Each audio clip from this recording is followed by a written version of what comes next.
Sensory disorders are involved in hearing. When a sensory processing disorder affects the auditory region of the brain, it is referred to as an auditory processing disorder, which is APD. When affected by this, individuals have difficulty catching subtle differences by sound and words.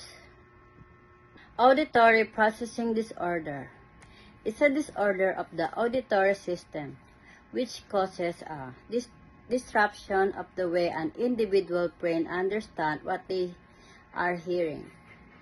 This means that someone with APD does not have hearing loss, despite showing difficulty with hearing-related tasks. 5 types of auditory processing disorder and symptoms. Auditory integration. Delay in processing and integrating information heard with the visual stimuli. Difficulty following verbal instruction, especially in situations with competing visual input. Challenge in connecting auditory information to meaningful visual context.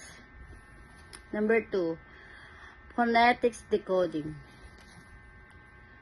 Struggles with reading at a natural pace, often sounding outward slowly. Difficult recognizing and decoding phonetic elements in the spoken language. Pronunciation error or hesitation when encountering unfamiliar words. Auditory hypersensitivity. Heightened sensitivity to sounds, reacting slowly to even low-volume noises. Easily distressed or overwhelmed in noisy environment. May cover ear or show sign of discomfort in response to sounds. Prosodic. Inefficiency in processing the rhythm, intonation, and stress pattern of speech. Difficulty understanding subtle emotion cues convey. Difficulty understanding subtle emotional cues convey through tone of voice. Struggle to think or concentrate effectively while listening to spoken information. And the last one, organizational deficit.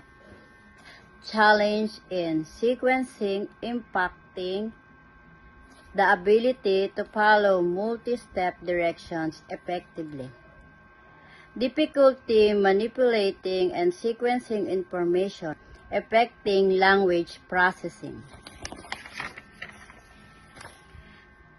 Struggle with organizing notes, study material, and planning due impaired cognitive sequencing skills.